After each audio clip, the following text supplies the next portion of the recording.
Next Wednesdays, yeah, the regular online, and in October, face to face for sure. Maybe even earlier. Yeah, fantastic. Well, it looks like we're closing in at the top of the hour.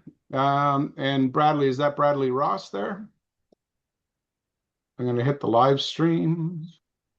Hey Rob, how are you doing? I'm doing good, Brad. Choose an account. There we go. I take it that's Agentics.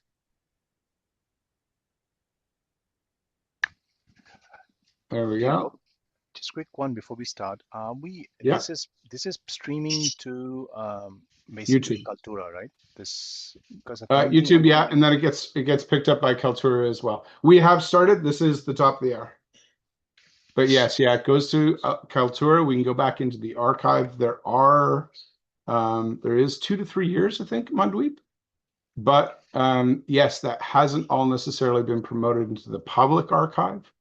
So I got to go back and look at that. But right now it is broadcasting both to the live stream at livestream.agentics.org and to the YouTube channel. Right.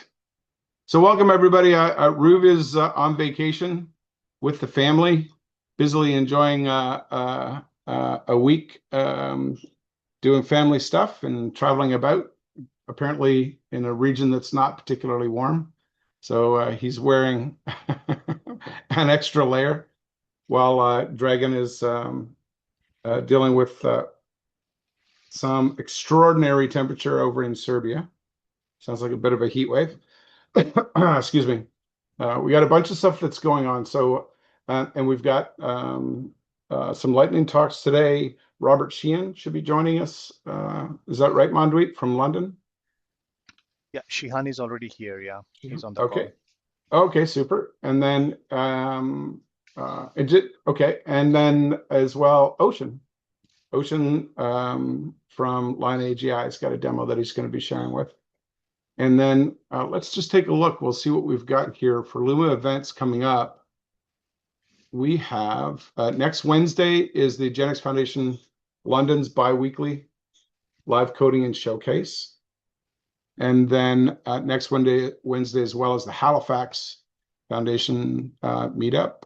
Thursday, New Zealand. Chris Barlow and crew and this is Wellington with Tom Barclay. Okay. And then the following Tuesday is Stavanger in Norway. And there's already 88 folks registered for that in Norway. So that's, yeah, yet again, lots going on there.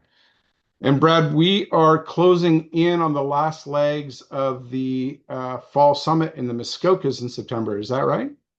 Yes, shaping up to be really, really amazing. We still have a couple of rooms left, but we're now at the point where we're going to be book solid. We will be selling out, so make sure you come along, especially the people in this room and our active volunteers. We want as many as possible. We've got merch coming. We have someone that will actually be doing print on demand. So if you want immediate merch, that's just a new development. We have a boat tour. Uh, we have um, we have I think it's 12 rooms left, double suites, so you can buddy up with someone. We'll make sure we confirm who you buddy up with. So all the logistics for that. So you're not going to go with some stranger that you don't know. We'll make sure that all the buddy systems work out. We're Rob, we're going to be sitting down, I think, on Monday with the team to actually plan out all the lessons, all the events, all the activities, what we're going to be doing with at different times. One of the ones I'm really excited about is coding by Bonfire because it's up here in Canada in September. The weather should be great. And nothing like getting a whole bunch of geeks sitting around laptops around a bonfire and actually seeing what crazy stuff we can actually do. So looking forward to it. Retreat.agentics.org. We'll put the code in there. Sign up for a buddy if you're not sure. Family rooms are still available, and we will be having a lot more news about events, hackathons, coding by bonfire, boat tours, stuff for our plus ones or non-participants. We're going to have a whole bunch of activity. We've got travel from the airport, so a lot going on, and it's going to be super fun. And that's as excited as I think I've ever been on. Well, for 5 whole minutes, so I'm done talking. Yeah, yeah, nice, nice. And it's a Friday late afternoon arrival, and then and there'll be a dinner served on the Friday, and then it's the full day Saturday, full day Sunday, and then morning departure with the breakfast on the Monday. And so some folks maybe have to head out on the Sunday, but Monday departure makes it nice. And then I'm still putting together who may be open for a round of golf there later on Monday because Rocky Crest is in fact a very well esteemed golf course. So there's a Yeah, little. the resort, for those of you that haven't been to Canada, but yeah, the resort is actually owned by the Pristine Golf Company that owns all the like the touring courses in Rocky Crest. You've got deep lakes, you got bays. It's where all the celebrities when they vacation in Canada, it's where they all hang out. So when we do a boat tour, there's a billionaire row that we'll see, and the Rocky Crest resort has a golf course. I'm not a golfer, but I might be the little cart buddy for you. Oh yeah, that's great. Yeah, it's always when you got a cart. I mean, it doesn't matter if you golf. It's always fun. Yeah, and just saw the dollar sign from Nick.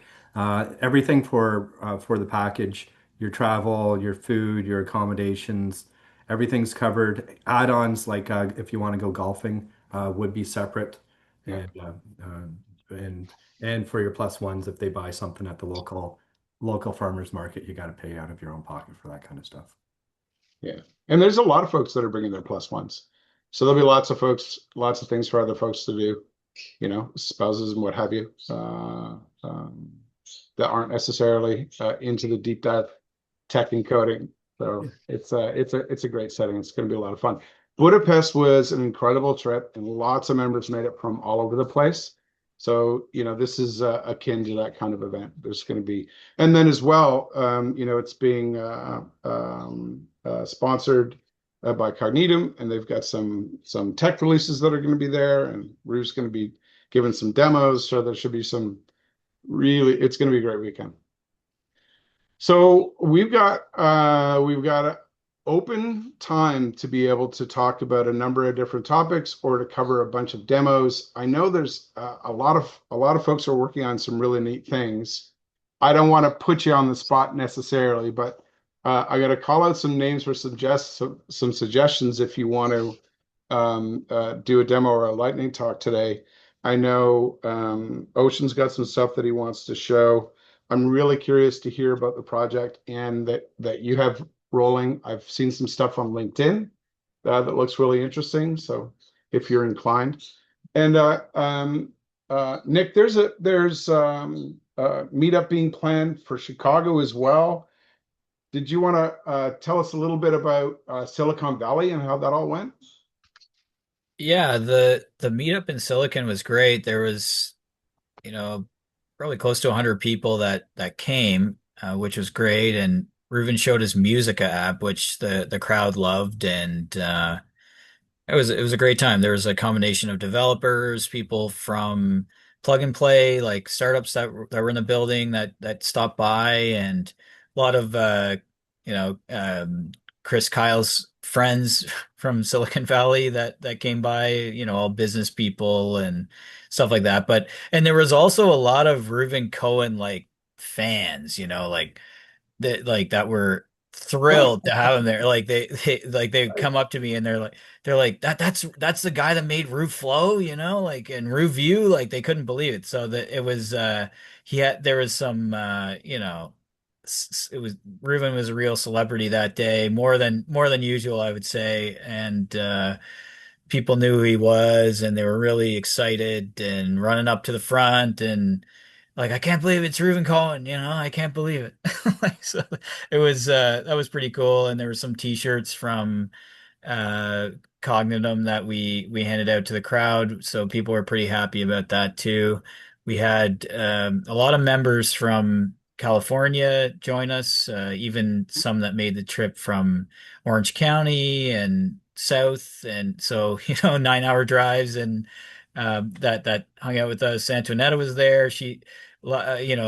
Finally we got to go down to her. She was just 15 minutes That's away. what it is. So that Right. was kind of nice. She 50-minute drive and she was over there and she spent some time with us and met some new people, some new connections, and it was great. It was really a really nice venue, and we had some really nice pizza. And apparently, they don't give out the T-shirts for that pizza. And if you have a T-shirt of that, you're sort of like, one of the lucky ones. I got a T-shirt for putting in the time, and Ruve's kids were there, so two of his kids were there, and they helped us with the setup and clean up, and so it was a really a great event. Nice. And what's the Plug and Play Tech Center like? That is a huge hub, eh? It was really really nice. And looks like they have them all over the world. I believe they have one here in Canada and Calgary. But yeah, it's some of the startups that they've had come through their program are pretty prestigious. You look at their wall of and companies that have been involved in their programs, and it's just like, wow, this is what every incubator on earth wants to achieve, sort of thing, right? But yeah, really great hospitality from them as well. They were really nice. They had everything nicely set up for us, chairs and projections and sound and everything. Just, Perfect. there was no self-serve. It was just come plug your stuff in and go, And go. So, Nice. and there was a nice outdoor part of the venue as well, which you could just kind of walk out through the doors, and you had a nice like outdoor patio that was quite large, and it was nice to see some startups sort of working out there and in the sunshine, and yeah, great time, great time. Well, hats off, Jason LeBarbera, right? Yeah, Jason got the space locked up for us, and yeah, great guy to be around too. Really really nice guy. Um, and so Chicago, September 24th. The location is yet to be determined, likely Kellogg at the business school or somewhere else, but we're going to lock down a space. But that's the date that we're going to shoot for. We are going to make our way from the retreat to likely Reuven's Cottage, and then from Reuven's Cottage to Chicago. Chicago. Yeah. Maybe a little road trip with the Cognitum crew, maybe a flight, but we'll be in Chicago on the 24th, and we're gonna find that we're gonna figure that out. So that's kind of my update. Um, Nice. yeah, It's a powerhouse summer, that's for sure. Leading into a great fall. Well, before we get into the demos and such, so let me call out a couple more names just for a little further on in the episode. There was some really neat stuff that Chris showed yesterday briefly, so it might be nice to have Chris back on a little later if he's Chris Phillipson a little later if you're up to it, Chris. But Bence, I just wanted to touch on with you quick because you have those London meetups bi-weekly. Yeah. You want to tell us a little bit about that? Yeah, we run it with Monweep. He's here as well online. And it means that every second Wednesday, whatever it takes, we log in, and this is sometimes it's a free conversation about what was happening during that 2 weeks in the field of AI or demos. Last week was it last week? We had Matt Matthews in London. So we welcomed him on the call. That was a real great thing, to physically someone from Texas joining us in London. So this happened, and also Adam and Clara joined us on in July at the London Business School, one of the Wednesdays. That was pretty cool, and we record everything and we publish on our YouTube channel, so you can replay them. And if you, we welcome anybody, really, not just London folks too. We had then at some point joined us. Ocean presented as well a few weeks ago. And sorry if I forget names, but this comes to mind. So yeah, Monveep, you want to add something? I think, Ben, thank you. I've been comprehensive, but that's the general structure. It's not scripted, it's very inorganic.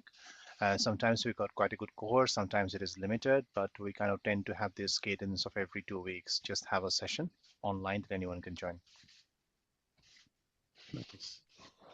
Super. Well, mentioning Ocean. Ocean, are you with us? How are you? I'm good. How are you doing? I'm good. I'm good. One last plug for our friends in New Zealand. So Oh, yes. there's a Wellington meetup that's happening on August the 13th, and there's a guest speaker, Tom Baraklov. So that has a number of attendees already signed up. There's a wait list. So if you're in Wellington or want to participate in that online, they usually have a stream going on that. So I just wanted to let you guys know about that one too. Super. I think that's the same day as the Halifax meetup, is it? Halifax is the 12th. Is the 12th. Oh, I see. Okay. Right. Yeah. Good, good. Hey, And, hey and Rob, yeah. I don't think we're live streaming. If you could check that, please. Live stream, YouTube, agent at agentics.org. Yes. Yeah. Yeah. That's the walkthrough I went through. Public, go live. Users not enabled for live streaming. Okay. Can you hand host back to me and I'll figure it out? Yeah, absolutely. Thanks.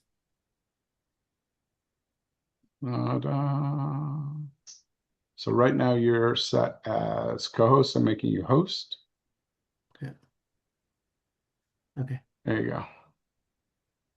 All right. As you were, I'll figure it out. Thanks, Martin. Thank you, Martin. Yeah. Figure wizard. Yeah, Hey, thanks Ocean, to you Bence back? for pointing it out. Yeah, I'm back. Excuse me. Can you hear me? Yep. Okay, great. Martin's gonna have to set you up for share screen then. So all the smoke is cleared out in New York City. You got blue skies again. Yep. We're pleased. Yeah. No doubt. No doubt. Can you request the share and then I'll just hit yes. Okay, send request. There you go. All right. Share screen, this one.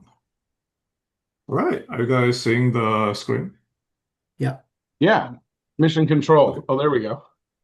Okay, so this is Lime Studio, and I've been tweaking it quite a lot. It is a observability app. Currently, it is hosted on limestudio.type.ai, but you will need to have your local backend, and then I don't collect anything. It's just a hosted UI on the website. So in the first page, we can see the current all the running agents I have in my computer right now. So I have Cloud Code, and then some reviewer, which are, I think the reviewer, why is it Opus? Well, they can choose which model they like to use. So all of these are spawned by the agents using like AGI MCP. So for some of the reviewer, I use Codex GPT 5.6 Luna. And then for another reviewer, it was spawned as a Opus. Okay, anyway, so here is the main thing I would like to show today regarding graph engineering. So LangAGI has a flow or a play concept for a while. Where that exactly is you gave a task to the orchestrator, and then the orchestrator will plan out an entire DAG, and then where each node here is a single agent run. So let's take a look at this one. Let's not follow it. So this DAG, it began as one single orchestrator, and then it planned out this entire graph, which we can see are parallel at begin with in 3 track, and then go down some circles, and then go all the way down to a critic. So in here,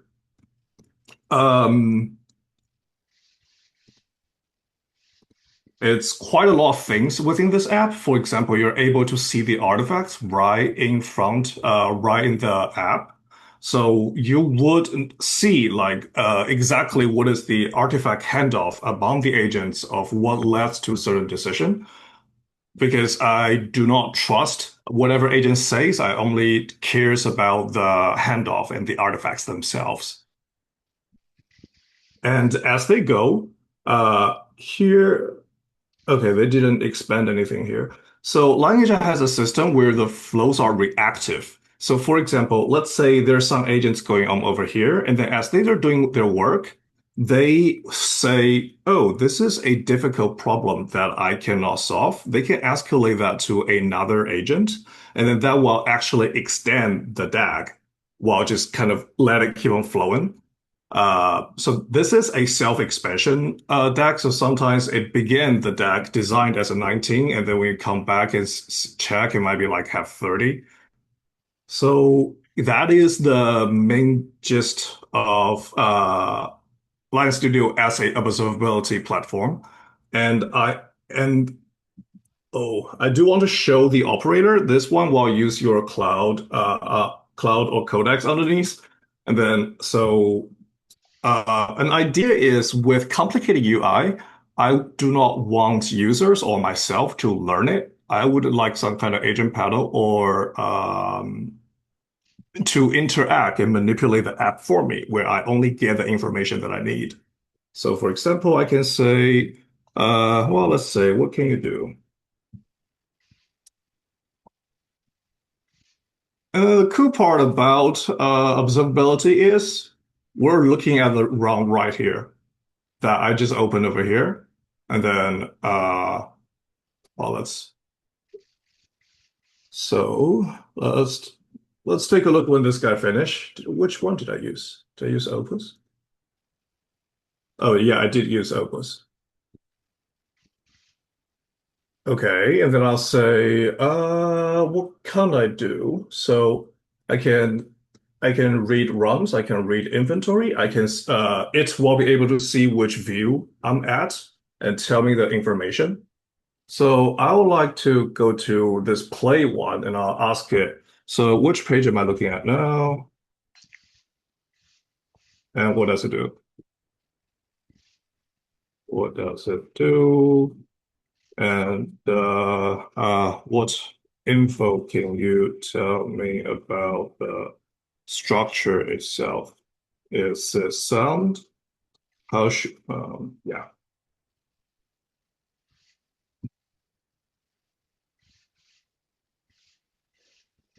So yeah, that is the idea of it. And then the operator can also change the view for you. Can just say, show me whichever page.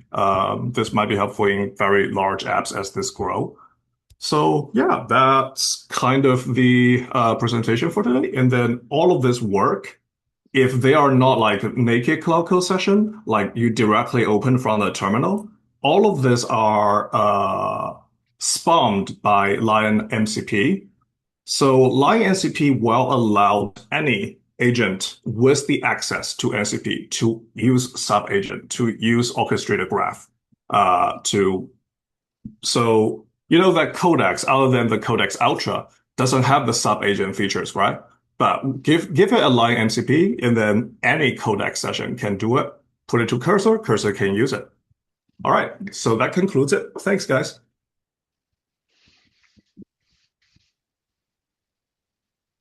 Great job. All right, questions? Yeah, hey, yeah, actually I was building something like that. I thought it was going to take like 4 hours, and it turned out to be like a whole week. One problem I found is if you let the agents talk to, like, do you have a prefix DAGs, or the whatever orchestrator agent creates the DAG, like based on the needs? Both can work. Okay, so I found if you let agent to create their own DAGs, and they tend to like create like they find some minute problem that like, so if you're working on an application, they find some minute problem, and then it launches like 7 agents, and they keep talking about it and try to resolve like something that's like it's not even relevant, and they spend like half a day on like doing that. I mean, that's uses a lot of tokens, but and it's also like it prevents things from shipping. So one thing I implemented the sort of like I have like I call it like air traffic control tower. So there is a limit. It's kind of like a Telegram. There is costs on messages sent. So like one agent can only send like 8 kilobytes of messages within like half an hour. And that actually it seemed like it worked. And another thing, I don't know if you looked, it seems like it's big in Germany and Europe. There is a framework. It's called Jobs to be Done. And it's more like sort of like for the people management. So when there is a task comes up, like you can assess according to that framework. Do you really want to do the task? Like, what's the cost of not doing it? Like, what does it things like? And if like, did you use any framework, or the agents just create tasks and just run with it? Like, and it's So underlying here, I'm using two systems. One is Kive, one is LangAGI. Here is so Kive is let me share my screen again. I might be able to show something more interesting. Share view. Okay. So let me ask you to spin up the KV. Can you spin up the KV to our production DB? Kive view. Yeah. So take a look at this, folks. These are my long-running agents. They are in the terminal for a while. Let's just you can see it's been running for 9 days, and then it has 40,000 messages. Let's take a bit too low. So all of these guys, they have access to full Kive system, and then they talk with each other. So that is how I keep track of tasks. And then the orchestration are kind of a task level thing or project level thing. So if you have so for example, this re-architecture orchestration, it is a single topic, very large scale intent to get it done. But the LangAGI the underlying guy that's behind all of this, that one has a Kive get things done to-do list action, and then we'll promptly keep on going back to that. Yeah, I mean, one problem I found. So, do you test do you have the test suite here, right? Or do they like when you're working on a task, or like you creating some like software like artifact, right? Do the agent test it? So in LangAGI, there are about 40 rows in the agent, and then so they comes with all kinds of flavor. A row, so you will have implementer, you have tester, auditor, whatever those things, and depends on that. That's the concept of a playbook. When you have a certain kind of task. So, for example, if you're doing research, that doesn't need testing. Well, it depends on whether or not you write codes about it. So that is, you give the orchestrator the task, and then you say that testing is required, then they'll just put a tester to the DAG. But what happens for me, like so sometimes testers find like very minute bug that you can just ship with that bug, like it would probably occur like 1 in a million times, and nobody's because I was kind of running the whole thing myself, I never even paid attention to them. But they would launch like a 4-hour loop, like to chase that bug. That's your workflow. That's your workflow and prompt logic. So how I avoid that is by having the central guy kind of do a judgment layer. So the long running one inside cloud code, the CLI, it does not just blindly execute anything. It will actually like, is this thing worth doing? Oh, okay, you do have it. Okay. Oh, okay, yeah, I'm looking. But you have your own framework, right? Or how does it affect? I Line mean, how AGI. does it decide if something worth doing and something is not? Like, We'll be talking about hundreds of thousands or millions of lines of prompt. oh, okay. It's a gigantic prompt system that injects the right rule just in right time. Oh, I see. Yeah. Okay, so you have a like different. Okay, that's okay. And what about the receipts, Ocean? Are you tracking those like a database of what's actually going on behind the scenes, or Oh yeah. All of this you just saw are read from my local database that includes I think it's like 10, 20,000 agent runs now. So all the data from Codex from Cloud Code are in there. okay, like all the verbose logging and stuff like that? We'll have absolutely everything. So usages, which model, which message, which model, you can see everything. Yeah. Mhm. Nice. Transparent. All right, any more questions? No. I have a But quick I mean, one question. thing I noticed, your messages were kind of verbose still, like the ones you showed, and that's. I mean, if people What do you want. mean? I mean, do you want to see how mine look like? And I mean, is it time or like are we? Yeah, Vlad. Yeah, absolutely. Okay, so I can show because it's nothing is running. I always do this ad hoc shows, right? So that's the result. I probably don't have. Let me see. Let me share the screen. Should come through to Martin. Share. Okay.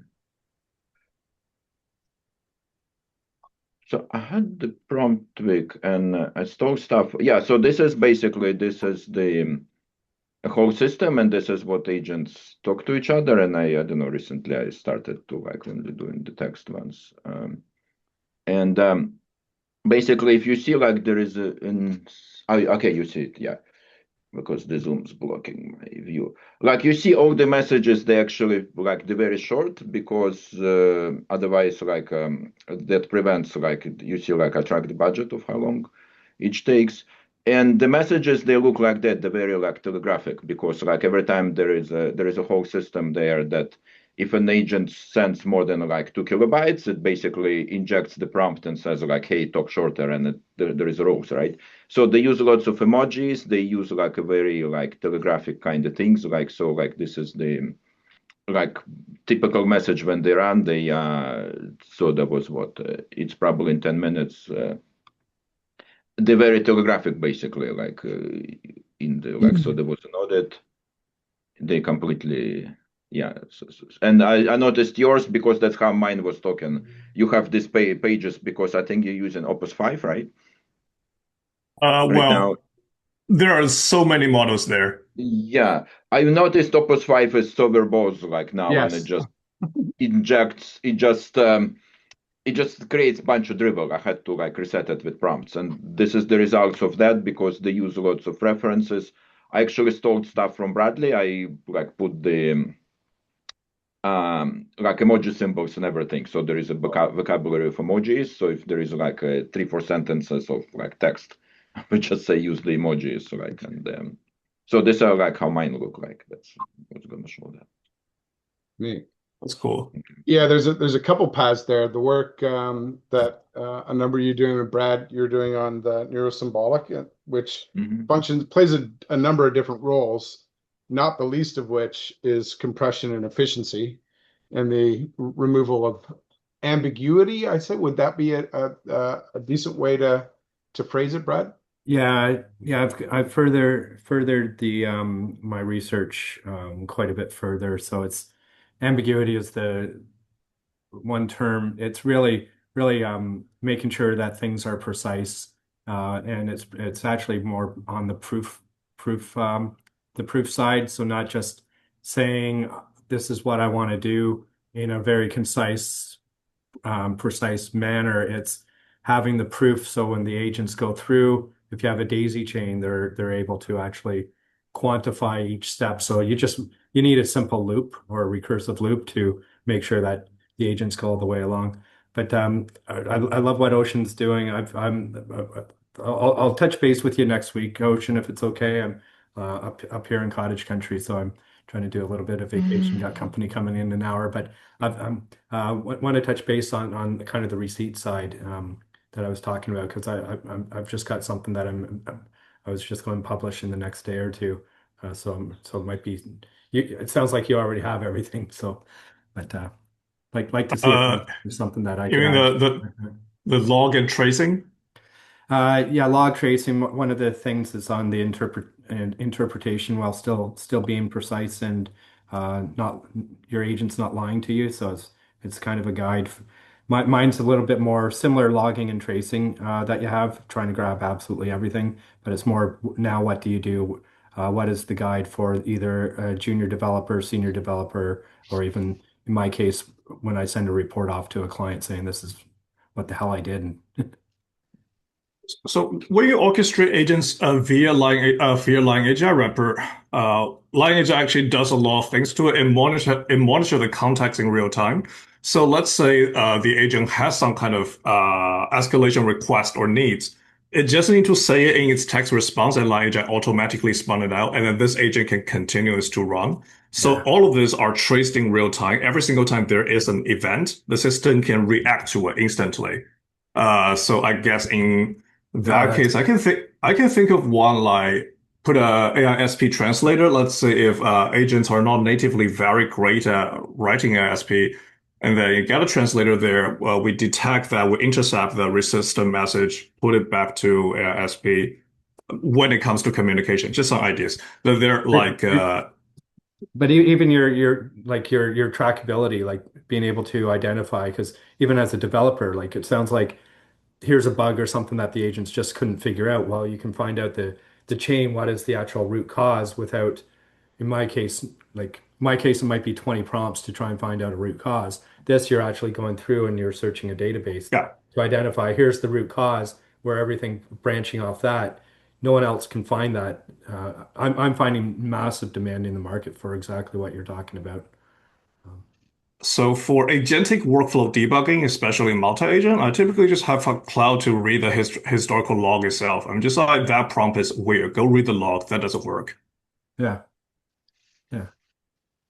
I also have a VS Code version of this, which is pretty cool as well. It's good for that you can just read all the logs right there in the VS Code.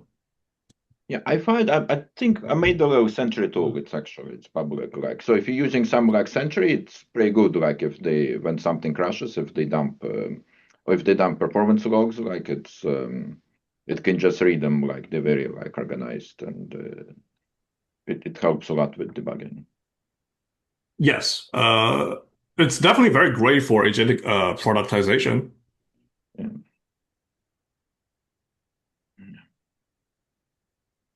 Trying to steer this a little bit towards to a kind of like a Landsmith like in a way to help this go expand beyond a production like a development tool. Anyway, so that's kind of where I'm thinking about this. Mm-hmm. Well, it's being built on top of an enormous amount of work with Line AGI as well, right? And KHIVE. So excellent. Thanks, Ocean. Mandeep, do we have your member from London here today? I'm not sure if I can spot them in the participants. Yeah, I can see Shihan. Hi, Shihan. There you are. Hi, hello everyone. Oh, there we go. Right, Jihan. Welcome. Thank you. Okay, cool. Let me just share my screen quickly.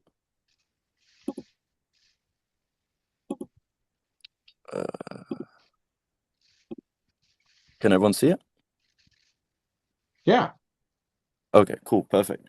Okay, so before I get started, bit of a background of me. I'm 22 years old and I'm a degree apprentice studying cybersecurity.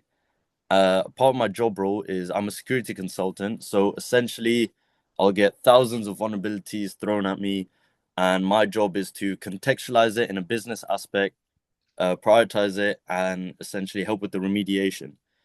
I'll take part in, creating patching schedules, and just constantly monitoring all these vulnerabilities. So what Paleon is it's a startup that I am developing. It essentially automizes my job role with the power of AI. So I'll show you guys a quick demo. So this walkthrough, it's a guided sample. This is the same experience as the real product. So once a client signs in and runs his scans, this is what they will see.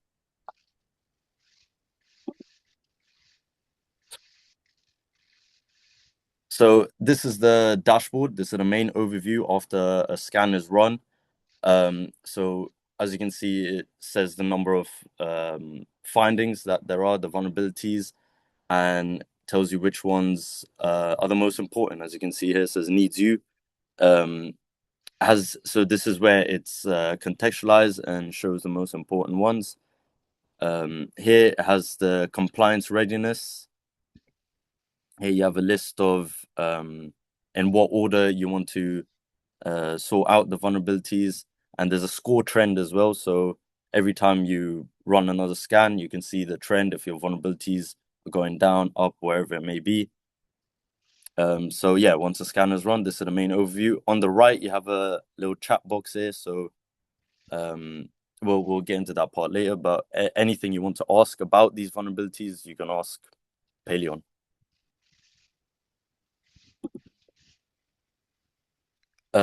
So this is the where to focus part. So here it shows what's being monitored, and this part is where all the thousands of vulnerabilities are contextualized, and they'll merge all the duplicates, they'll enrich the findings with EPSS and the known exploitable vulnerabilities list, and this is where the main brain is, and you can see it will show which vulnerabilities are most important, so priority order. This is the view of when the scans are being run. Usually it'll take about, depends on how big the system is. When I've been testing it, it's taken around 20 minutes to half an hour. But this is usually the overview that a client will see. And then after that, you have reports generated. So there's two engines. It will scan internal and external. Internal, it reads so you connect it to the cloud. It takes about a minute. So right now it's only AWS that you can connect with. And it will essentially read your entire infrastructure. It can have a look at your code repos as well, check Git leaks. So that's the external side, and then internal. That's the internal, and the external side is just it'll see where exploiters can attack from the outside, and it'll have two different reports. There's a board report, so for non-technical people, so your boss, for example, they will just see what matters to them. So what matters to them will be, for example, the fair rating, so how much money they could potentially lose. And then the technical side, there's a sample right here that I can show you guys. This is what a tech guy, so maybe a security consultant, can see. So I'll have a summary, and it says what to fix and how. It tells you the exact fix, where it is, the impact it has, and a score that it has calculated based on all the information it has.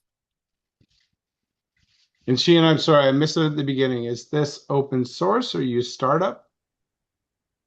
This is a startup that I'm developing. Yeah, nice. So next is the compliance readiness. So these are 10 frameworks that so 10 security compliances that majority of companies will need to adhere to. I can't show you on the demo, but once you sign in, you'll see there'll be a list of vulnerabilities that you need to patch or fixes that you need to do to help you complete one of these compliances. So it doesn't give you the certificate, but it'll make you ready for any auditing, so you can gain that certification. Next is the list I mentioned earlier, the remediation list. So it even has how long it will take you to complete it. It will organize it in a certain way, so you can track all your vulnerabilities, everything that you need to patch. And then here you can see the chat box, how the chat box works. You can ask it a question and it will essentially tell you what to do. Depends what you ask. Once again, this is a demo, so you won't get the full package unless you sign into it. And that's it. That's the walkthrough. Nice, Ian. Very nice. We have a number of CISOs from around the world here on these calls, so I'm sure there's going to be some interesting insights or potential for you to plug into and get feedback with. Yeah, cool. I wonder if you've had a chance. If not, please feel free. Mark Derizic is the chair of the security committee with the Agentics Foundation. He's also based in London, so he's right there. What model are you using? Primary model. Sorry, what was that? What model are you using? So currently I'm using Claude for the AI, and it's all sat within the AWS Bedrock. Mm-hmm. And did you find a capabilities jump between Opus 4.5 and Fable for your purposes? Or can you not use Fable because it blocks you out? Yes, that's what I was about to say. Yeah, because obviously everyone's hyped about Fable, but because there's a lot of security stuff within this, I can't really use it unless I have to contact Anthropic directly to be able to get the permission. So obviously that 100% that is what my plan is. But as of now, it's stuck on the Opus. Cihan, that takes Anthropic. I'm actually surprised how lenient they are in approving. It takes like 15 minutes because I think when there is a little form, like, do you get the little prompt when it says this is security case and we're not going to do it? Yeah. It's just a form there. You fill it out and it's in 15 minutes I got cybersecurity like approval. Oh, really? Okay. Then yeah, it I'm seems gonna like do that. So, but it's kind of scary. They just given it out. I mean, it's not a big because I have much bigger problem with the biology, and I think Roof said the same thing. Like, there is no form or anything. It basically just says like go away, like. But I also found Fable is not that it's only useful when you have a big mass of like complex kind of plans and everything, and it's good at realigning them and sort of cleaning things up. But if it's routine tasks, I wouldn't even like bother. Like it's. But I'll 100% I'll have a look at that form ASAP. Yeah, but it just like it takes like a few minutes and then. Yeah. Can you share the link on the WhatsApp channel? Sorry, what was that? Oh no, I was telling Vlad to share the link of the Anthropic Fable thing. Oh, it pops up. It's personalized. So when you talk about cybersecurity, it says like, "Hey, we flagged you, and here is the link," and then you just click on it, and there is a form there. But it's a form specifically for you. It's not. It's linked to your account. Like they just generate them. Good tip for those of us that keep getting demoted to 4.8. Thank you, Vlad.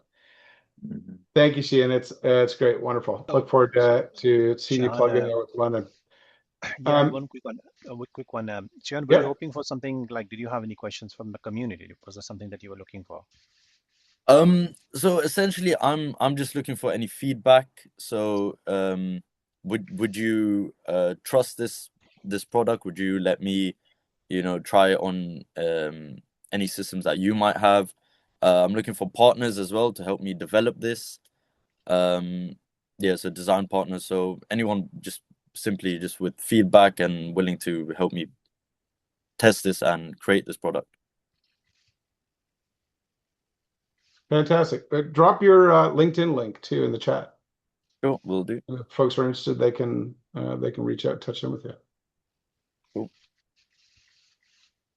Super. I see somebody I haven't seen in a long time. David Brace. I don't know if David, if you're in a spot where you can hop in, but good to see you there. How have you been?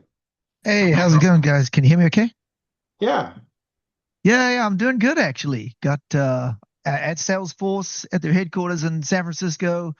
Lots of stuff going on. You know, Salesforce is moving to this headless 360 concept where they've decided that they're going to enable everything that is in the Lightning user experience as an API and as an MCP interface. So they were sort of resisting that for a while, but now they realize that because they didn't want Salesforce to be seen as just a data source, and they want to capture all the user experiences and user interactions, but they realize that by locking people in, there's so many people developing agentic apps now that if they open up the entire Salesforce environment, which is like, I don't know, 20 different clouds: Sales Cloud, Service Cloud, Marketing Cloud, Government Cloud,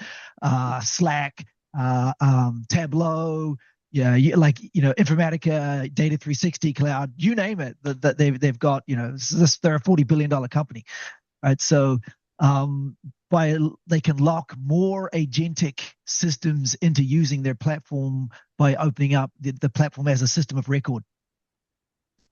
Yeah. Mm-hmm. So we're going through a big internal event internally to enable more API interaction. Luckily, at the third tier within Salesforce, at the infrastructure level, we've actually done that a lot. So we have a lot of secret APIs that weren't exposed externally to developers, but were exposed up to the user experience teams.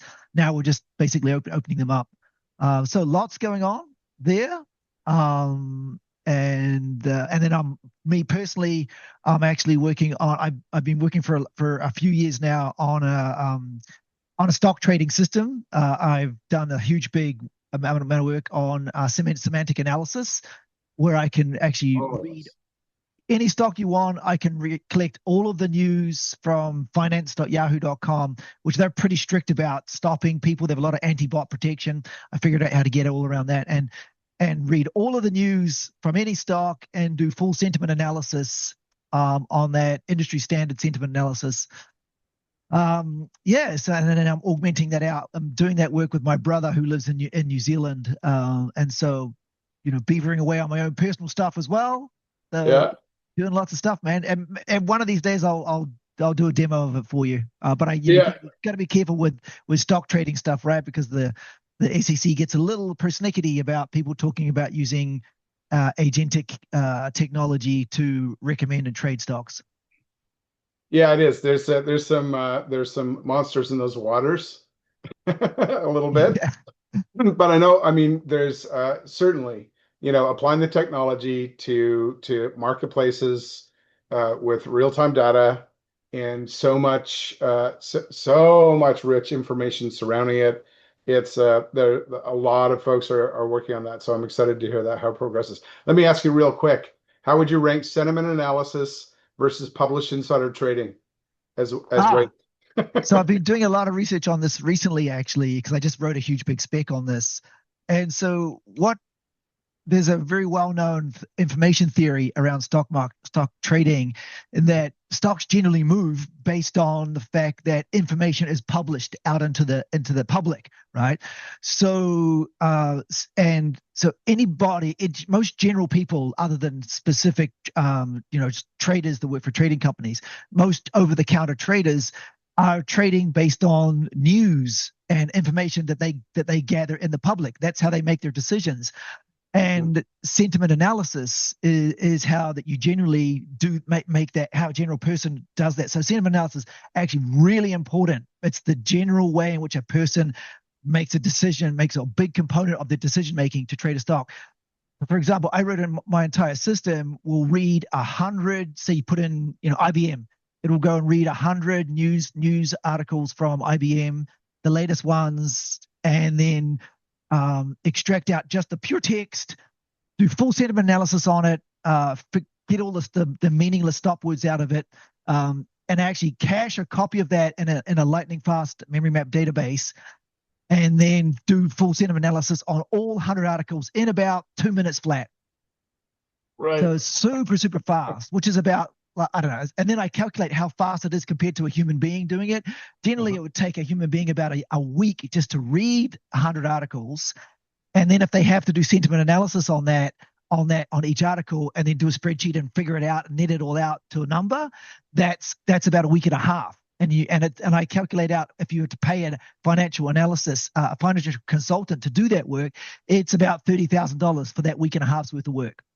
So it's a pretty sentiment analysis, news and press release analysis, releases and sentiment analysis of that is a really big component of how general over-the-counter traders make their decisions to trade stocks. Yeah. Yeah, so it's and there's a lot of PhD university theory around information theory of that. So it's pretty good. The internal folks that work at like trading firms, they have access to more tools and more information, and they can make decisions and do sentiment analysis before news is released. That's technically insider trading.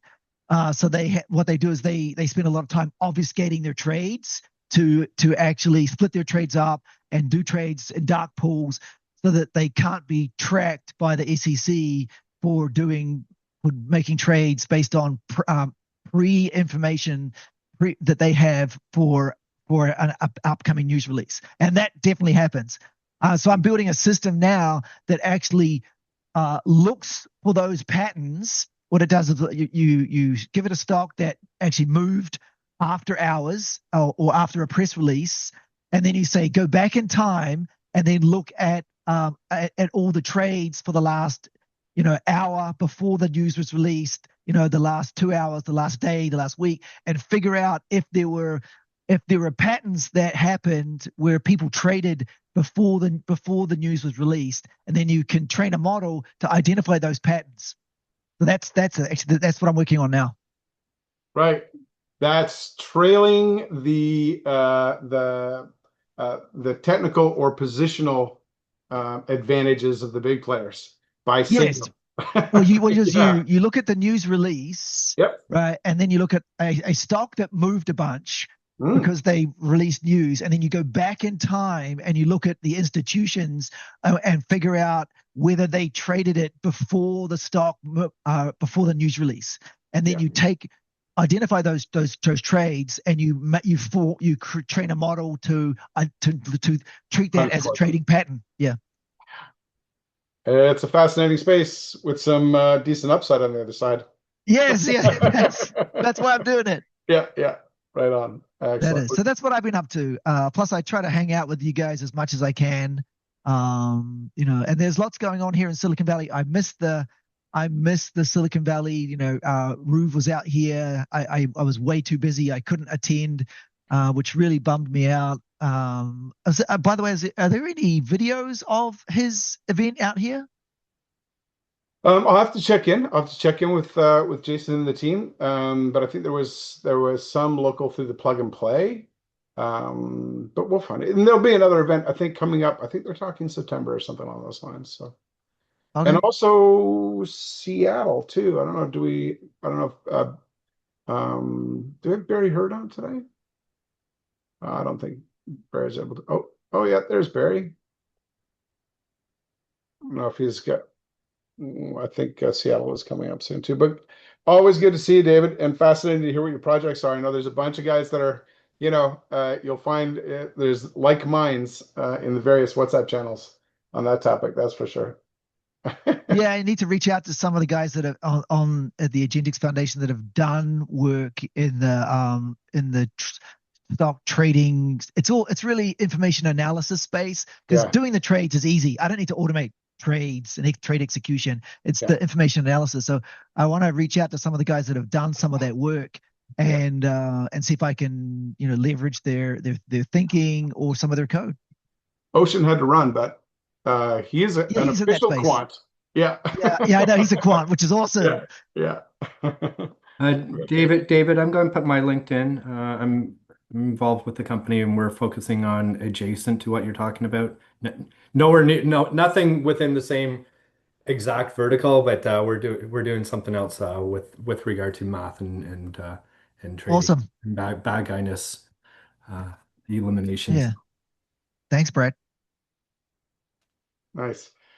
It is top of the hour, 1 o'clock. I do have, I'm back to back today, but let me just check and see. Martin is, here we go. We saw, let me just check here what our, I have some. I can. yes, we got, I have something if interested to just bounce of the community on RVM.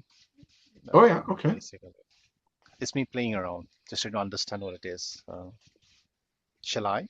Yeah, absolutely, Madhweep. Okay, fine. Let me just share my screen.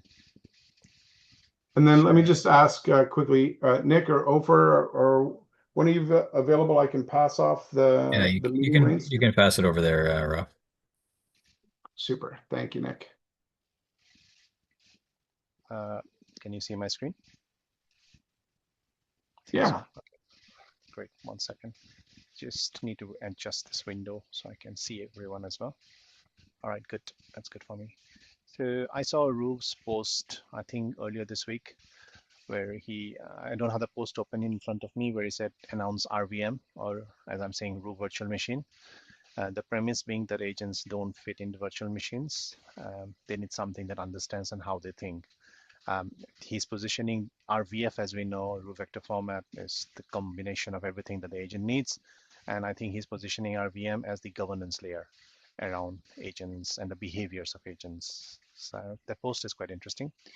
So I kind of just started playing around one afternoon what it is. And there is this code base here where I was trying to create like some hello world application on RVM.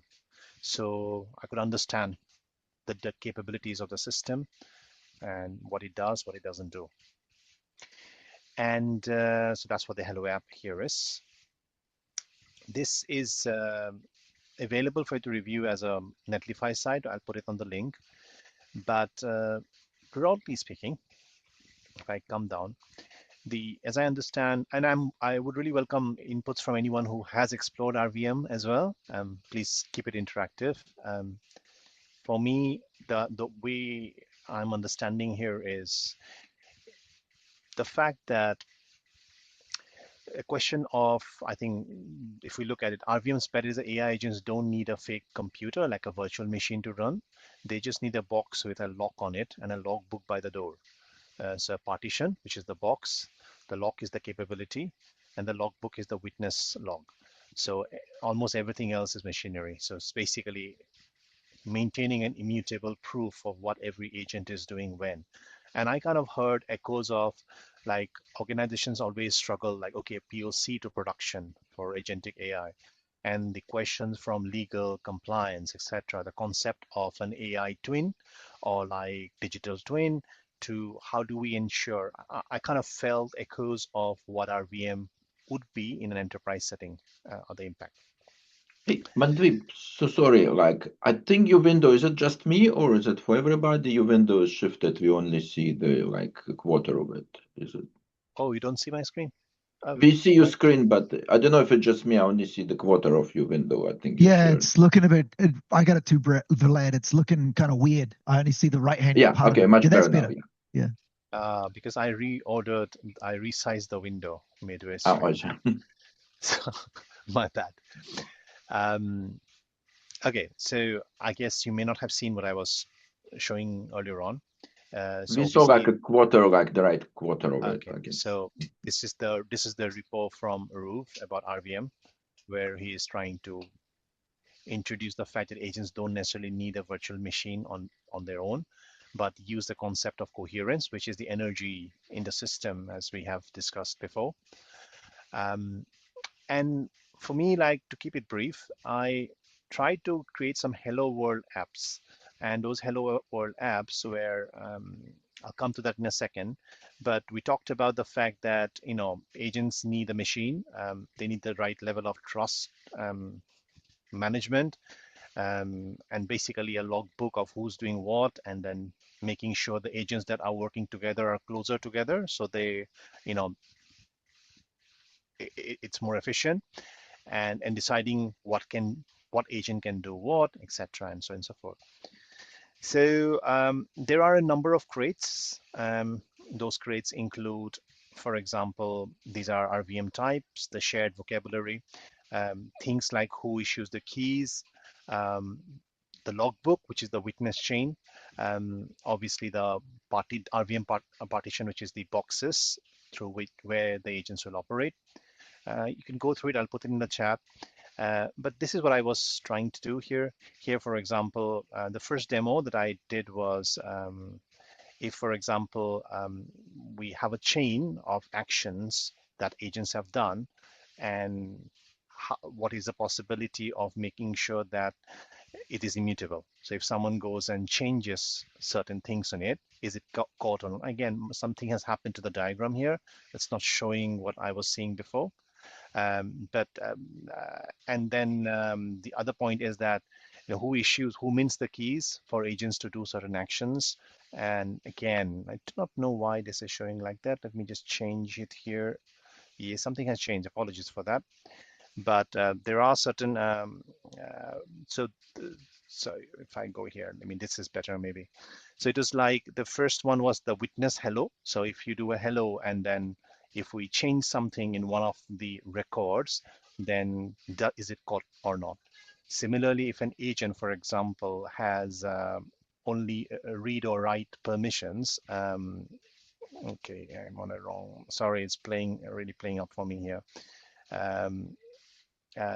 Read or write permissions, like grant once permission, can the system track through it? Again, I know it's going on a little bit about, so let me just pause here just to kind of capture the community's views on it, or if anyone else has been playing around with RVM as well. I'll take a brief pause.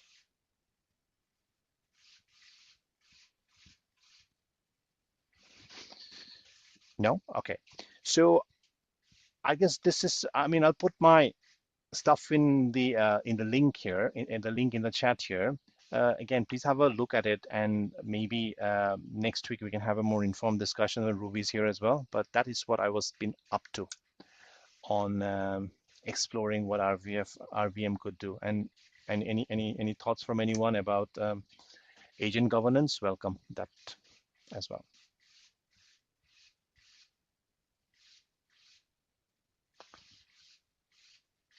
That's all from me. Thanks.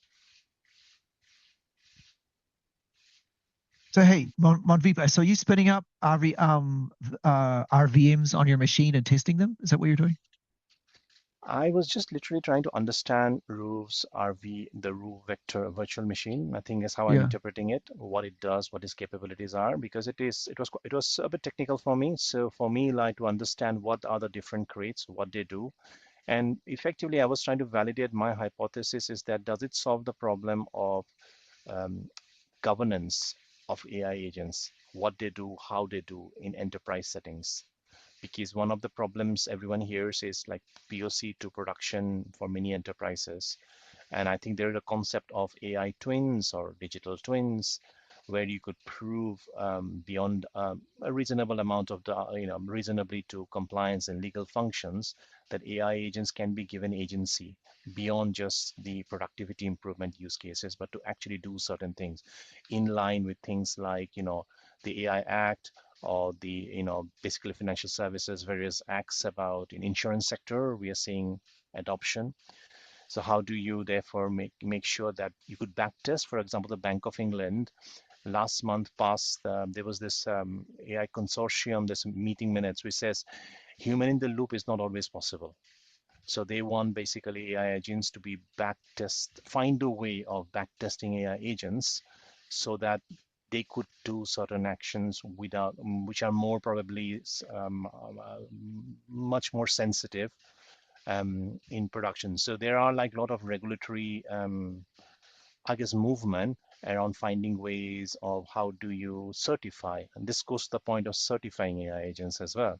How do you certify AI agents to do particular thing? So just like probably we have homologation in the automotive industry, is we would need AI agents doing certain things to be homologated. And then I just thought like what our VM was proposing here seemed to suggest in the control, probably was in the same direction. So it was me trying to understand like that. My problem is that, and I spend a lot of time in very large organizations like Salesforce, right? We have this massive infrastructure, virtual machine infrastructure, and I like, I like the idea of a VM, a virtual machine that is very optimized for agentic systems or agentic componentry, agentic machinery. But VMs have been relegated way down in the stack. They're like way down close to the infrastructure. They're considered part of the infrastructure now, whereas agentic componentry and machinery is way up the stack, closer to the apps. I'm just unsure what the real value is of a VM. No, other than the fact my that phraseology, I don't think RUV means virtual machines. I probably simplified to say VM means virtual machines. But the whole point he's trying to say here, if I share my screen one more time, is here we go, is the fact that they don't need a container or a virtual machine to run. They just need a partition or what he calls as a package, and kind of a logbook, which is cryptographically maintained, which is immutable, and therefore it's like it's kind of a more of a, it's out there to monitor what agent is doing what permission it has got to do what at what point. And also agents, for example, back to the coherence, he keeps talking about the coherence theory. If two agents are working together, maybe they need to be in the same partitions. The trust is more in there, but it's all logged.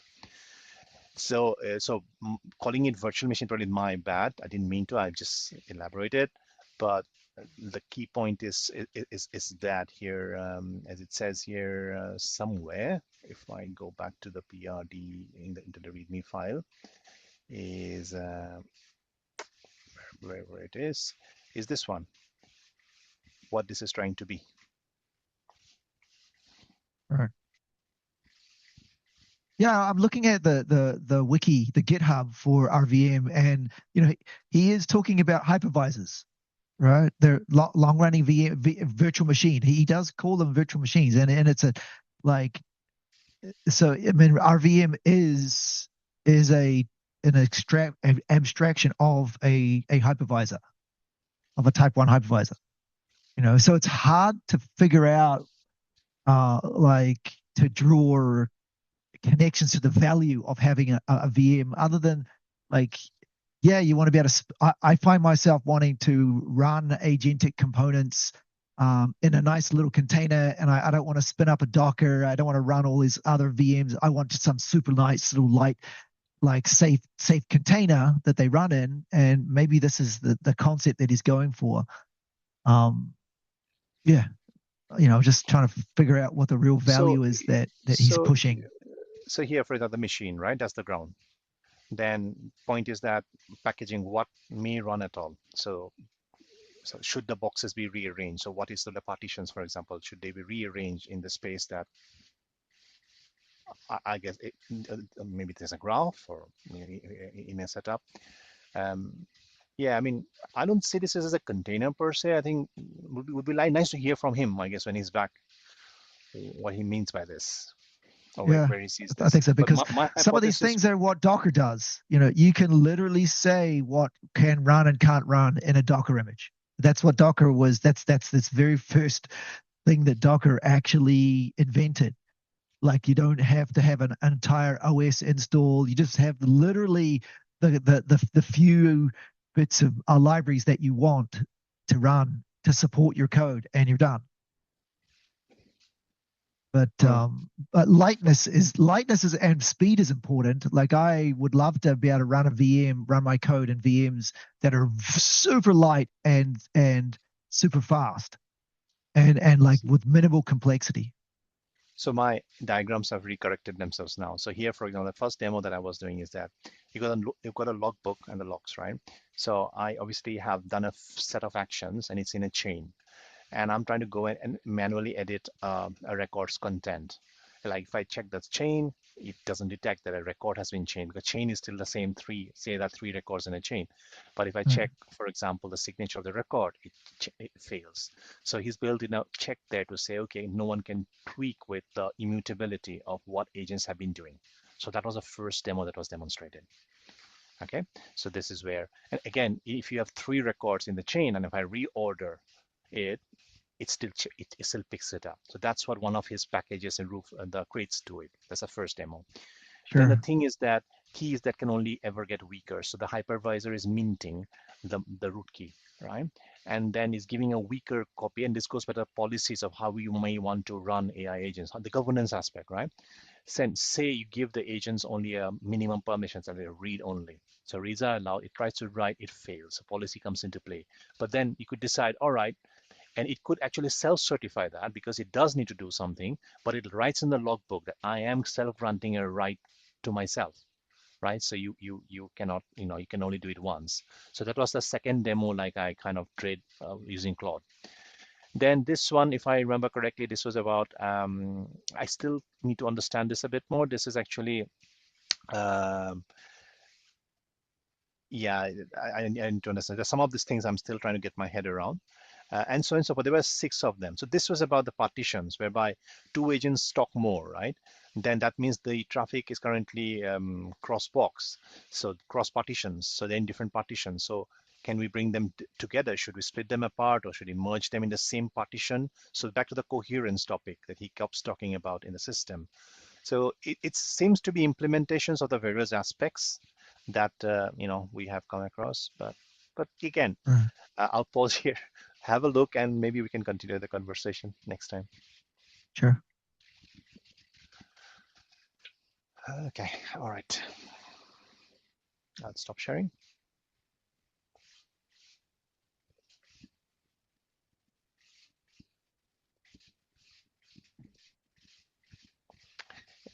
Anyone else for today? And anything else? Yeah, Mandip, just a little sort of presentation note. Like I noticed you using mermaid diagrams. I usually, when I put them on like public markdowns, I render them to the SVGs. Like there is a service called Crocky, like you can ask Claude, because that way, because when you have too many mermaids, they crash your browser or like they kind of look. But if you just use it's just GitHub's rendering of like mermaids. It's weird, but if you just run them through Crocky, just ask Claude to just do it for you. And what is it called? Can you type it on the chat, Vlad? Crocky is this service. Yeah, I usually run my own, but there is a public one. It's and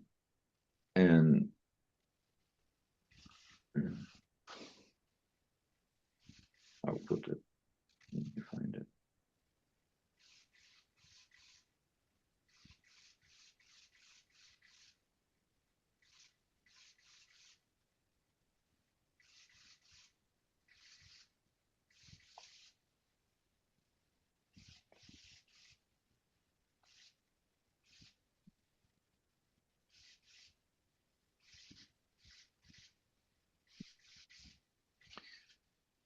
Right. Just a general question for those of you in enterprises, like what are you seeing or hearing about organizations in the SDLC cycle or in operations? Like how is agentic AI being actually adopted? I mean, we all use Terminal and Claude directly. Like, what's your experience of what is happening within the enterprises? I mean, I think Mandip, I showed you privately, we're like all in on that. But I mean, we start up and we are not in super regulated place because I worked at like other places that lots of stuff what we're doing that would be just immediately stopped.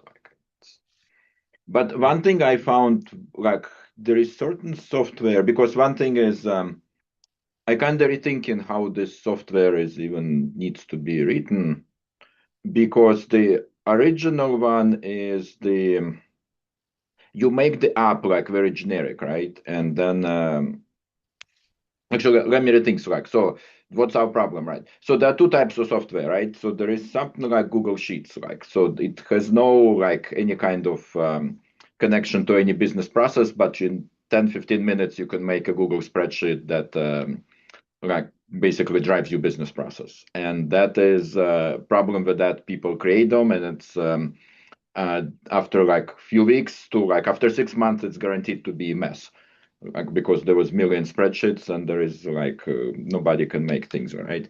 And there is very ossified sort of processes, like you sell chickens, right? So you can go and buy like SAP chicken farm, and everything process it's very like rigid, and the app basically drives it, and there is things like and I think they both don't really work, because like how the enterprise businesses work, things change all the time, right? But you want to drive so I find the cloud and agentic AIs, especially like we do deal with a lot of lab people, that they are pretty good at making structure out of the big mess. Or you can just follow the cloud, like make it follow the process how people create a Google spread. That's my software development essentially right now. Is you follow this development of Google spreadsheets and what people actually do in real life. And then you start plugging little pieces, and you either like put it in the cloud sessions, and after that you put them in the scripts, and that creates a bunch of these bricks that like you don't basically stick the code and says like, hey, run my like lab workflow, right? You have these individual things, and we had lots of failures that traditionally they would be a big mess and like take 2-3 days to resolve. It's when people send to analysis and then things don't work out. They have to go like get new samples, like run back. And but because Claude is sort of like very fuzzy, it was able to pick up and says, hey, there is a mess going on, and it was able patched up, but it was also not driving the whole thing. It had enough bricks, like fixed bricks to drive like. So, and I think that's how the software should be, because I'm in the process of getting rid of like Elastic on a bunch of like other SaaS things, because and actually stopped using any like email clients. I basically wiped coded the one for like how I work with email.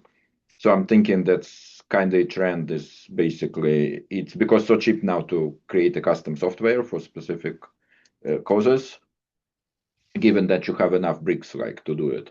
So that's I'm thinking how the software is changing. It's and maybe it's problem with the David and Salesforce. Like that's the like that's eating their lunch essentially. Vlad, Unless you, I think you actually on that bandwagon, right?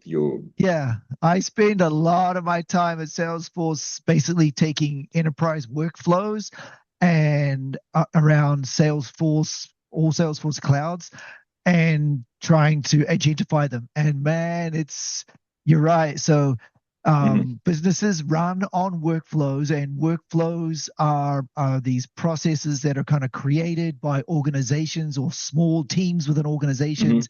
And you generally have one person that kind of invents a process and a workflow, and the rest of the people follow it. And that person is like a subject matter expert who's maybe been around and has all this knowledge about this part of the company. And basically what I'm doing is finding those people and trying to extract out of their brains those workflows and figure out how to build, and here's the word, deterministic workflows.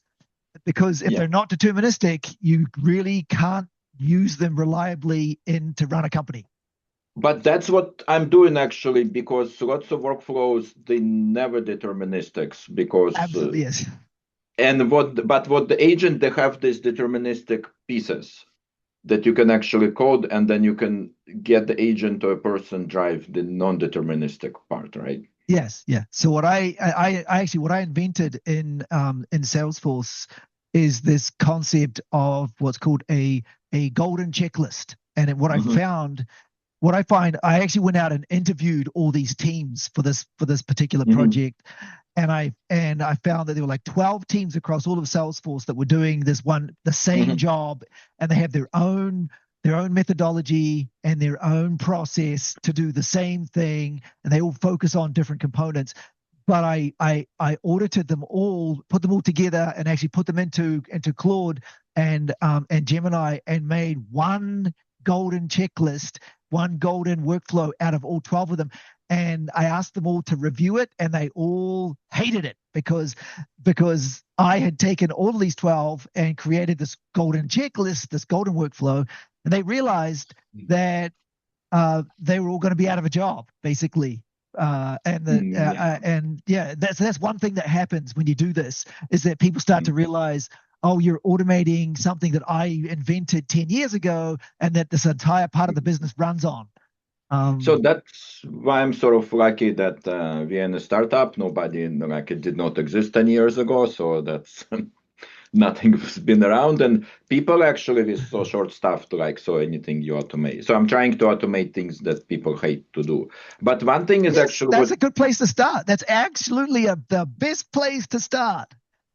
Yeah, and one thing you noticed, you interviewing experts. I've been doing it for a while. Lots of experts are there are two problems. So they kind of don't have it depends who the person is, especially in biology, they don't have very rigid workflow in the head. I mean, they do it, but it's in that global state that they cannot express it correctly. Right, and when they do express it, they express it in a language that only understandable for people in that very narrow sort of Yes, business. actually, that's common. Even in generic enterprise space, business space, I find the same thing. Is they invent their own taxonomy and language within their team, and all their team learns it, and then it helps them optimize their workflow, their daily workflow. That happens a lot. Yeah, because I was trying to, that's what's one thing I'm kind of on a quest right now, is to create domain models for the processes. And when you talk to people, they think everything is special class. So there is a fermenter, there is big one and small one, and they kind of make it, this is a different classes of things. After talking to them, it's the whole bunch of machines with bunch of sensors and bunch of motors and valves, right? So there is not even a class for that machine. It's you create class for a sensor, and then you maybe intentionally. And to create a machine, you basically, a machine is just a big bag. You just say this is the machine, and you throw it has all this actuators and sensors, and it never deserves its own class. Because I was looking and they were actually working with Claude, but they were talking to Claude in their own sort of narrow field, and it created the main models for them, but they don't jive with the rest of the enterprise because other people they call things different. Right. So I will tell you, one thing was that this whole industry used to exist and it was called BPI, Business Process Integration. That existed. That's what high-paying consultants would float into a company and document all your processes, and then sit down with Oracle and do Oracle forms for those processes and build Oracle apps for your corporation, for your company. That's what it used to be 20 years ago. Yeah, but that's what I'm saying. That's probably going to disappear from people who know what you're doing, because we use some very expensive software that's essentially the Oracle database with a bunch of forms, right? Yeah. But if you work, and the problem with that, for example, a Jira, you can model any workflow on Jira, whatever you want, right? But the thing is so complex, and the sort of your workflow UI becomes so clunky, it's painful to use. Yes. Yeah. But if you do have the domain model, if you extract it out of people's heads, you can just ask Claude to make a very nice web app or the desktop app that does exactly what the people need for this process, right? And it's yeah, you could do that. So absolutely. just on that point, I think what both of you alluded to, and I think David, I think your example you gave, the process, three teams from your organization, I guess it's not just the process, right? It's also the judgment and the memory of the practitioner within the Yep. process. So where I'm coming from when I thought about Ruest's RVM, and also the point about I said AI twin kind of thing, it's generally, and we have had digital twins for like decades now, like every manufacturing has, but they are basically a twin of an asset, which is commodity. Anyone can twin an asset, but you see, processes, customer, businesses, this changes. So it's the behavior that changes. Currently, is in people's heads or thing. I guess for like I'll give you some stat. What I was talking about a Bank of England thing, right? So 3rd of June 2026. So the AI consortium it discussed model harnesses and execution boundaries separating probabilistic reasoning from deterministic systems actions, and noted that human in the loop may not work everywhere, making testing approaches like wargaming valuable alternatives.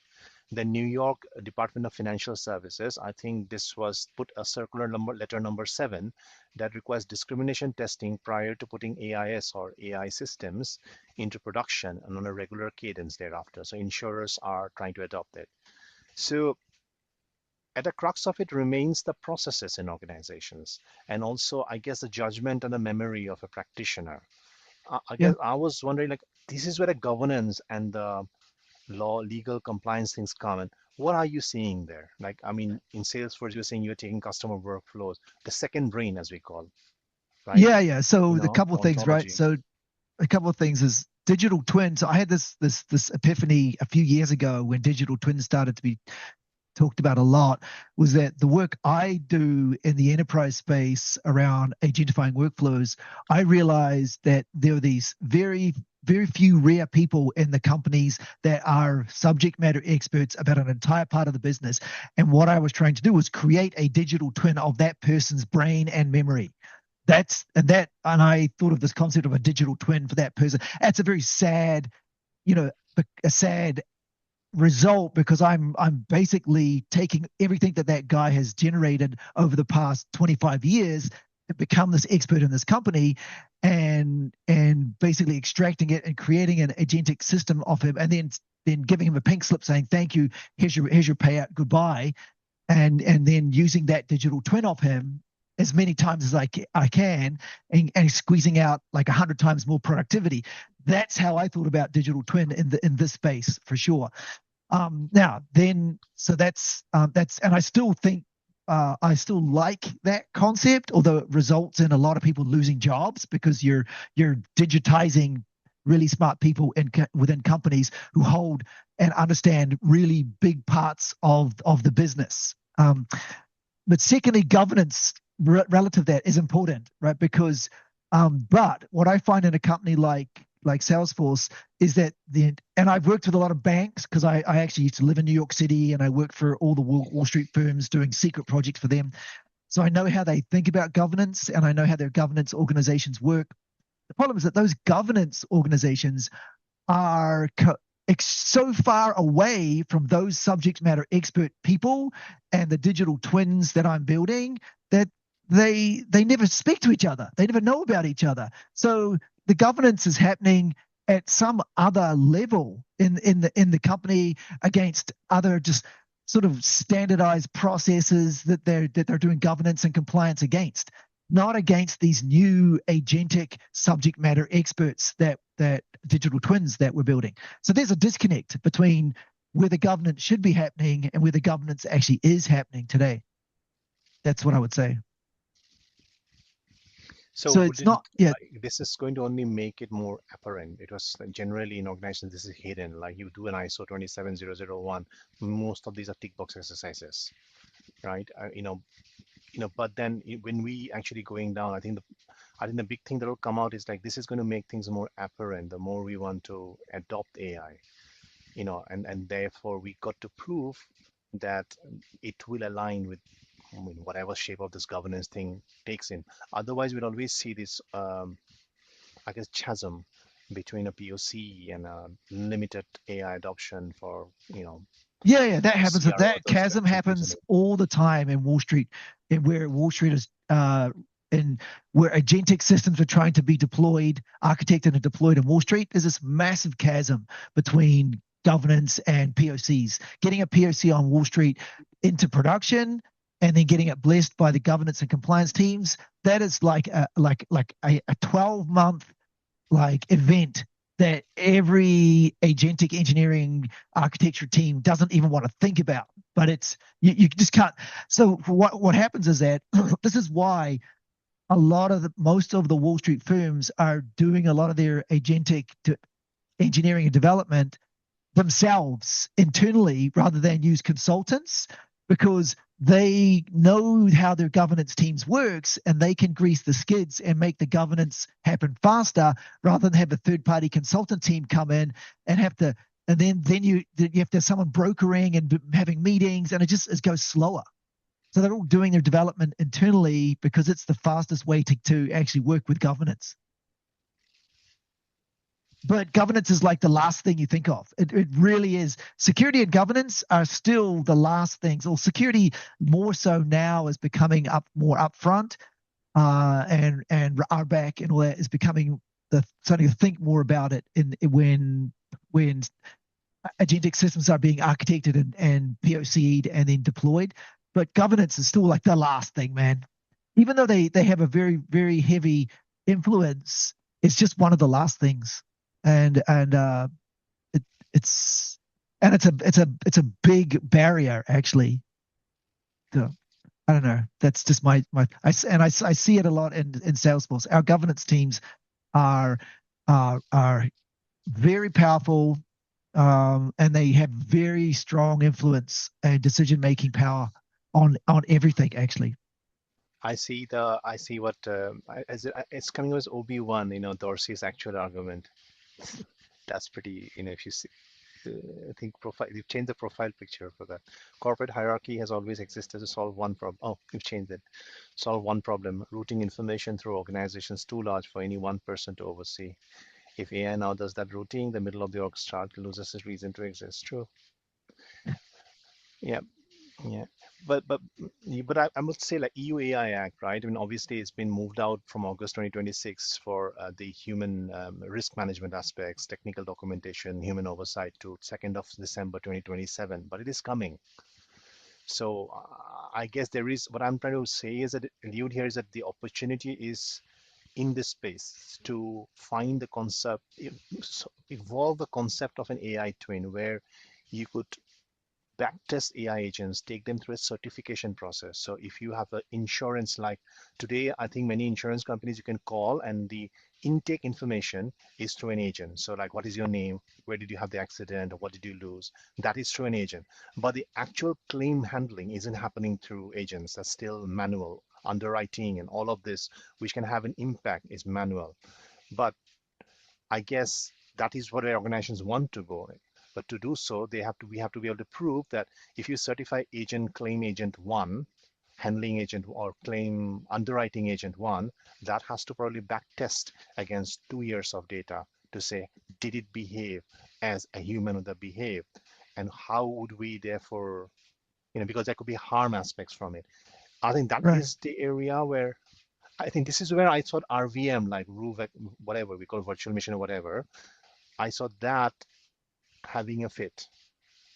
I don't know. I'm not sure that the VM is, because it's so close, far down at the infrastructure layer, and governance is in the other direction, man. They don't care about infrastructure. They care about these workflow decisions, critical workflow decisions that have extremely large ramifications. Which is not really has anything to do with the infrastructure, which is where what a VM is. And it's so hard these are very deterministic events, and it's so hard for agentic systems to perform well that you've got to have a human involved. That's why all governance and compliance organizations are just lots and lots of people, mostly women, by the way.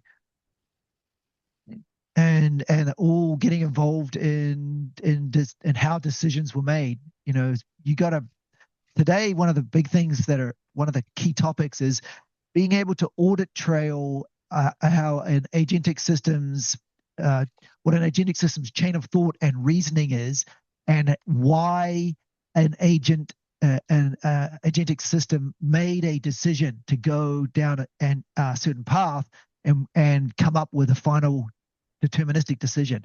That is what governance and compliance are asking for now, is auditing the chain of thought and the reasoning and the decision making. And it's like it's just not happening. It's just very few agentic systems can do that. Yeah. Have you guys read, there was a paper from Anthropic about picking into the models and like how they come up with stuff? It used to be blog post, and now they make the paper and put it on archive. I can dig it up maybe if somebody interested. And I never seen 60-page like published paper before. So like it's something humongous, and it's kind of weird because it's based on the theory of like human consciousness, that there is some kind of global state in the brain that people don't have access to, and there is a thoughts kind of fall out of it, and then you into your consciousness basically that you can express. Right. And they claim that these big models, they work the same way, like so and they try to peek into the global state. I don't know, man. I mean, I find those papers to be difficult to swallow, because if you read the other ones about how does a model do math, they invent their own math to get to the answer, and that's not what humans do. Well, yeah, I mean, I think the rub is that the chain of thought is an approximation of how it's actually calculating. And so even if you log that, you still don't really know how it reaches its final conclusion. I think that's the uncomfortable part. Yeah. Exactly. And also they, like what Vlad was saying, they model it based on, they think the models are working, or they try to architect the models to work based on how they believe the human brain works. But actually, we don't know how the human brain works. So that's a flaw to start with. Yeah, well, the examples that I'm seeing in the governance space is they're trying to measure for bias. You know, that's a very common use case where you're like, okay, here's a loan application. Here are all the pertinent details about the individual applying for the loan. When they got approved or denied, was any of their immutable characteristics used in that decision? And so they're looking at chain of thought in order to try to measure that aspect of it. But some of their testing, when I evaluated it, it's flawed because the chain of thought doesn't actually show the evidence of the bias, but statistical probability analysis does uncover the bias. Right. Yeah. It's I agree. I just I find it where I exist in the Salesforce environment, this huge big organization, the governance teams are being asked to bless certain agentic systems that, but they don't actually, with their blessing that they give, they don't understand how those agentic systems are actually truly doing what they're doing. They're just kind of saying, yeah, we think this adheres to Salesforce's governance model. Yeah. But that's what I meant by the tick in the box kind of thing, like most frameworks they are that. Yeah. But one thing, so with removing human from the loop, so there is the whole question of accountability, right? So like if you remove and let the agent, right, and agent does something bad, it embezzles the funds to like pay for its tokens, right? Like how would you hold it accountable, basically? It's I don't know. And I mean, they all agents roll up to at Salesforce. All agents, there are 5 types of agents we are allowed to have, and they all roll up to a VP. So ultimately, there's a VP will be, or an SVP will be held accountable for that embezzlement. Oh, so there is a human in the loop, right? And then for accountability, for sure. That everything rolls up under a team isn't allowed to go and create its own agent. If he has an idea, they have an idea. It currently, that idea, agentic idea, would have to exist under one of the 5 agent types.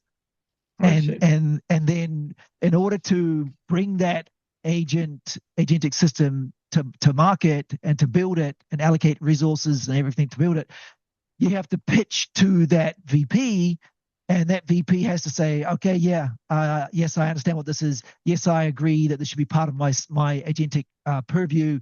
And then he takes accountability for it. So then whatever it does, when they build it and deploy it, if it does something crazy and someone gets killed, he's responsible. Yeah, but one thing, so there was a person, the Cathy O'Neill, she was even speaking out against like the previous generation, like this predictive analytics. Like they can create, like they can engage in discrimination basically without doing it explicitly. So they just learn certain things from the data that as a person you're not supposed to make this, like, so like for the credit applications, for example. We see it with resumes all the time. There's a few studies now that if you, and I hate to say things that sound politically charged, I'm not intending it that way at all, but if you present a resume as a white American man, you are more likely to get screened out initially by that early screening process, meaning you're less likely to actually land an interview loop if you are a white man in America right now. Just totally not expected, but that's the current measured study. Wow. Interesting. But that's heavy bias. It is, and it just happens to be bias that aligns with, DEI hiring practices, but it's probably still not good. Yeah, I agree. It's not. What happens if you just, because there's always an option where you say, I decline to answer. What happens if you decline to answer? They still can derive based on names and other details that are in your CV. Yeah, exactly. Oh, wow. And there is a big one that the algorithms can use that it's like use of language essentially. So it's people from different groups use different word structures and things, and the model can inadvertently like learn that. Can you confuse the model and say and lie about your ethnicity or your? Yes, but you have to run, and you can, but you have to if you do get the loop and you show up and you're different than what you represented, that could be problematic. Sure, that I understand. Yeah, if I say I'm black, I am not black, but not that, No, or I'm Chinese, It's not explicit saying, and I think you can. And the only way to do it is you set up a bot that basically creates identities and applies for the jobs, and then you see like whatever the parameter. So it's basically parameter tuning, right? Yeah. So like how it constructs the sentences, how it does things, and then you can learn the set of parameters that get you through. And I think people doing it because I hear from HR people, I mean, it's their own fault because they put up this automated systems that were screening the applicants. And now the people can, like these large models, they can actually bypass the systems, and they end up with 1,000. So it's basically a typical person applies like 2,000 jobs, and HR sees like 10,000 resumes. So it's difficult on both sides. I think it's a forcing function because of all the noise. And I think, unfortunately, a lot of hiring managers are having to go back to, well, who do I know? Who can vouch for this person? So it makes it incredibly difficult to break into a market because you don't know anyone yet. But with all the noise, I don't know what hiring managers can really do to avoid it. Yeah, because I changed industries like to biotech, and I had problem getting it. But once you get one biotech job, like then you can just basically like you in, right? And then and I think it works with any kind of industry. Like I mean, because lots of jobs I got, I did only very like rarely apply. They're like in the cold, you just talk to people, right? And you just send like a filler on LinkedIn. But yes, and the hiring process, it's always been broken because the best people I hired, I pulled out their resumes from like reject pile. Oh wow! Because HR was, I don't know what criteria they've been using to select people. They were setting us candidates like, and they were like on that project. There was the most people I've seen who were claiming degrees from these top tier universities that were actually they did not go there. And I don't know why you do it, like, because if you want to create fake degree, you just claim it from some poly somewhere, right? Nobody's gonna like bother you, like, I don't know, it's. But if you're trying to, because people they've been outed like an interview because we had lots of people from these places and they were just asking some internal knowledge like about like the in US like there is top 10 like the Ivy Leagues they have a swimming test like and you just ask like how because like to graduate you have to be able to swim I think 25 meters like any style in any time and lots of people did not know what you're talking about and it's like such a big deal at the school that. Wow. Yeah. A bias, right? I definitely, Yeah. it's definitely a problem. Yeah, it's a bias. I've seen a lot on like on the credit applications. I think it's get flagged because it's very like regulated not to use bias, and the algorithms kind of choose it for their own reasons. Yeah, back to an earlier question though, like how are people actually using AI right now? I'm starting to see an increasing use of AI that actually has the ability to run tools and make decisions. Things like money movement, things like booking travel. These are all use cases that are becoming more prevalent, which is interesting because, you know, we as an industry, we haven't really solved prompt injection. And I don't think that there is a solve. And so I'm wondering if this is the type of question that was being asked earlier when people were saying like how are people using AI in the enterprise? I'm seeing it customer facing now, and I'm seeing it dangerously implemented. Yeah, I think there is two sides, right? So there is, and I'm kind of scared to go to the customer facing one. So there is a bunch of internal processes, and people just don't. I mean, they can do prompt injections, but usually they can just like physically go somewhere and do some bad. And so it's like in a high trust environments, that's like one case. And when you hang the AI model for the general public to use, I don't know, maybe David knows how to do it. Because I that's was like trying to, a scary. I've seen people. I think like my favorite one. I don't know if Chipotle took it down. People were using Chipotle chatbot to as the free like token Yeah, source. there was even a GitHub repo that lets you like hook up open code to use their interface through their APIs, which is hilarious. Chipotle, so they. Yeah. we're kind of Yeah, at, that was at you can probably do it with Salesforce. the Claude code. I don't know what model they use, but yeah, people ask Chipotle to solve the homework problems, to write the essays, like it's. Yeah. So no, that is fine. That I understand. But if you look at like the topic of annex, it's a EU AI Act, right? Just put the link on the chat. So it is built on the scale of harm, right? The high risk AI systems. So anything that relates to like, you know, for example, if I'm denied my mortgage, if an AI system makes for why, you know, because it's going to have a massive impact, or health related. But I guess booking, travel, and other things, you know, they are like classified low harm use cases. So I think the value really is in this more sophisticated, like, you know, that's where the big money is made by organizations.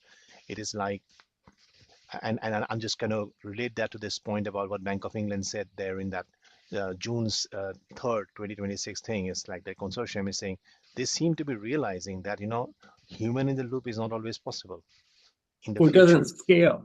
Yeah, that's the core defect. That is the problem, that humans in the loop don't scale. So you gotta like when you're thinking that your agentic systems are making 10,000 decisions, business decisions a day, you can't have a human in the loop. You literally can't. Yeah. And if they're micro decisions, it doesn't matter. They're making 10,000 decisions. You know, it's just that's why it doesn't scale. So you only have them involved in very large decisions that have very large ramifications, Mm. like money transfer or resource allocation or stuff like that. So which is where I'm trying to get at here. I think the opportunity is also therefore, it has to be controlled. So it has to be certified. So an agent has to be certified to be able to do certain high risk activities. And therefore, that's where I think the ability to backtest agents. I think this is where the governance probably has to evolve, that we have to solve that problem. We have to find that. Because Yeah, so basically regulators you are have saying this is necessary, right? They're also recognizing it. But yeah.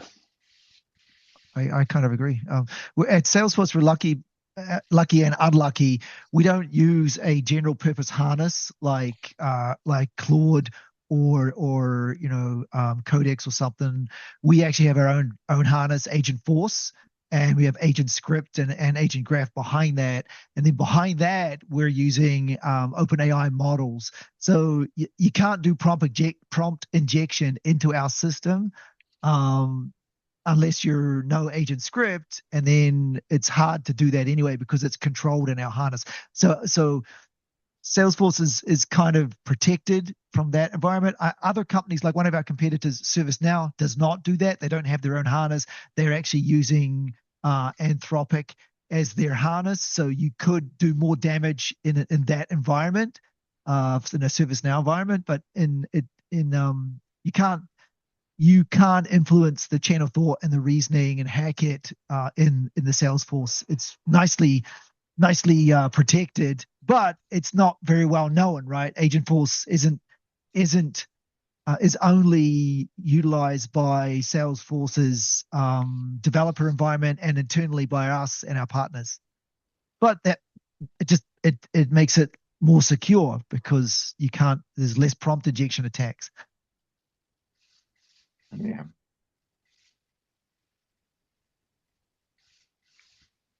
In general, I mean, the rigid things, they make things a little bit more secure because the way I work, I don't let agents basically lose on everything.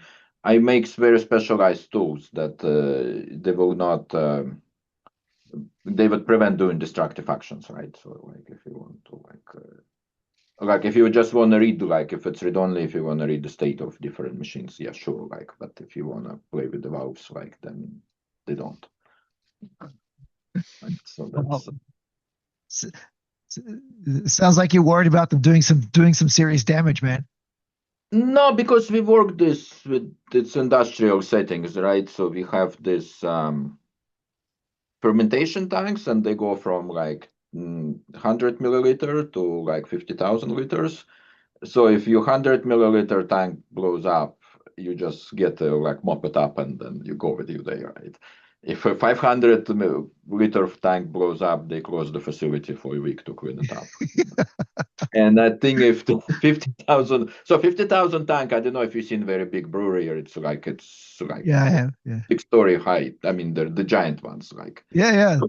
So 500 liter, if you go to like any microbrewery, like microbrewery with the bar, right? So that big one, it's 500 liter one, and the 6 stories one, it's 50,000. So when that one blows up, I don't know even what even is going to happen. And that's the whole thing, right? And it's a risk because we blow up like 100 mil, like I don't know, every month or something, right? So nobody is like. You just get them up and then you like clean them up, right? All right. Oh, that's good, man. Yeah. I don't have that problem at Salesforce, man. I'm just like, but the problem is my systems are helping customers. A customer signs $1 million contract or $2 million contract, and then they have to onboard Salesforce to like 500 employees. And so now you have to train 500 employees and get them up and running and onboarded as quickly as possible, but that's going to take 6 months of those employees' time. So I'm building an agentic system to actually reduce that 6 months down to 3 months, and do it with a higher efficacy and higher quality output. And it ends, so that's the sort of system that sort of agentic systems that I'm building. Mm. And enterprises, they value that because their employees, they get Salesforce up and running much faster, like and with less pain, and their employees are happier, right? And they're more efficient. This is, so anyway, I have to jump, guys. So it's a great conversation. I love this. Yeah. I think unless there's anything, we'll close it here for today. Yeah. Thank you all. Have a good weekend. Yep. Bye-bye. Thank you.